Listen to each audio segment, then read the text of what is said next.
Around 8 o'clock in the morning of November 7, 2007, in thick fog, the 274-meter container ship Cosco Busan was leaving the port of San Francisco for South Korea with all Chinese crew on board. A 59-year-old pilot with 26 years of experience was deployed to conduct pilotage on the Cosco. But things turned not as planned. After a short exchange of information between the pilot and the ship captain, the pilot was discussing an issue in regards to the ship radar settings prior to safe sailing from the jetty. It was also evident that the pilot has rapidly increased the speed of the vessel to full ahead in a short time to compensate the current of 1 knot that the pilot has anticipated for the passage. Even though Rule 19 of Collision Avoidance Regulation addressing conduct of vessel in restricted visibility says, and I quote, "Every vessel shall proceed at a safe speed adapted to the prevailing circumstances and conditions of restricted visibility." As per the VDR recording, the vessel steered south of the intended track after leaving the bar channel. At 8:22 minutes, the pilot raised a question to the captain of the Cosco about red triangles on the electronic chart. What are these,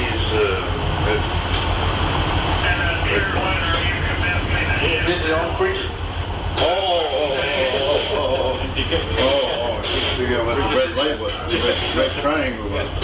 The pilot said later that he had never seen such symbols. The red triangles were standard presentation of the navigation buoys on either side of the Delta Tower. When asked about the meaning of the red triangles, the master said, "This is on the bridge." This was the first conversation recorded in the VDR which relates to the red triangles. At 8:23 minutes, the pilot has given port 10 rudder angle, which is 10 degrees to the left, to align the vessel with the passageway under the bridge between Delta and Echo marks on the bridge. The radar picture as per the pilot were odd. The reason why he considered the radar unreliable, and he shifted to use the electronic chart instead, aiming for the red triangles. Remember, the red triangles that was discussed earlier between the pilot and the captain. At this time, the pilot has given multiple wheel orders to turn the ship to the starboard side or to the right side of the ship. It's evident that the pilot has lost sense of navigation at this point and is trying to recover by understanding the actual position of the ship. Remember, it's foggy and visibility is restricted, meaning that he cannot see the bridge or any target by eye and must depend solely on the equipment. At 8:27, the VTS operator, Vessel Traffic Service Operator,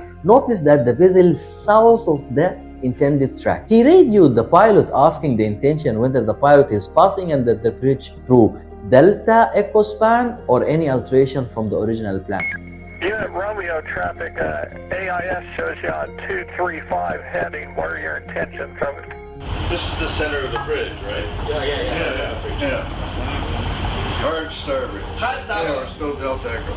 The pilot confirmed that he is still intending to maintain the plan passing Delta and Echo span. This should be a trigger to the pilot to realize there is something wrong that made the VTS operator question his intention. During the following 1.5 minutes, the pilot has made another multiple wheel orders to the starboard side until the forward station of the ship reported to the captain by VHF in Chinese, and they said that, "Captain, the bridge is very close to the bar." Captain confirmed that by seeing it, and he said it out loud to the pilot. "It's the pilot. The bridge is very close." The pilot confirmed that he can see the bridge, and he countered the wheel to the left side, trying to avoid the contact of the bridge.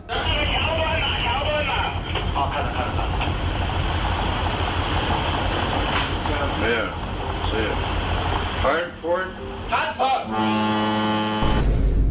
At 8:30 local time, Cosco Busan came in contact with San Francisco Bay Bridge Tower, causing 65 meters long crack on the ship site. The breach of the fuel tank on the Cosco Busan led to a devastating environmental impact in San Francisco Bay. Approximately 53,500 gallons of fuel oil spilled, contaminating 26 miles of shoreline and causing the closure of over 50 public beaches. The spill resulted in the death of around 7,000 bears from various species and significant damage to the fish population. Additionally, over 3,367 acres of shoreline habitat were affected, and over 1 million user days of recreation activities were lost due to the contamination. After detailed investigation by the National Transport Safety Board and TSP, the pilot was found under medication from multiple diseases like kidney stones and sleep apnea.